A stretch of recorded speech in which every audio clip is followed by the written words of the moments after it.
Welcome to the Columbia River. You'll recognize this site from my last video. I went to go flying in the morning today at the airport. However, the wind started picking up, and I know later in the day they're going to start gusting to 19, which is ridiculous. So I decided to drive an extra hour, 20 minutes to come over here for the purpose of testing out my home-built chase camera. If you're not following the build on Facebook, you can find it at in the Paramotor homemade group. That's what it's called. I'll link it in the description. But I posted this up on Thingiverse, so anybody who has a 3D printer could make one. There's just that 3D printer part which attaches to the existing camera mount. You know, nothing too exciting. And then these guys here are just 3/32 welding rod, and I sewed ripstop fabric, which is the same stuff the wing's made from. What I did is I used 2 stitches here, so the spars have like essentially like a pocket that they sit in. But you can, if you wanted to make one, you can make the fins out of a whole bunch of different materials. Even just gluing cloth all around would make it work. So gonna give it a shot. I have it hooked up to like 4th connection point or something. I believe it's on the C riser, maybe D riser, A, B, C riser, I think. So it's not on the brakes, and it's not actually on the next one either. It's 2 down, so it doesn't move around too much. And I have it pretty short, but I'm thinking this one will hang back because of how big it is. So we'll give it a shot, see how it goes.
Man, I feel like this hat is in every video that I make.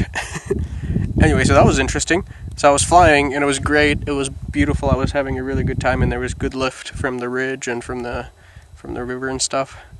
But then the wind started rotating, like they're supposed to be coming from over there or over there, but they're coming from behind me now, which is really bizarre. So what happened was, I got my shadow on me. So what happened was, I was actually towards the end in the rotor from the hill, from the ridge that was right next to me, and so I was in the sink. So that was really interesting. Like, I was flying around above the parking lot. I'm like, I could probably give it power and climb out and keep flying, but I'm like, I better freaking just land. And I was pretty sure I was in the wind, and I happened to be just like facing the wind, and so came in for a pretty fast landing. That was strange. Anyway, now I'm over here watching the sunset, and it's glorious. Thanks for watching.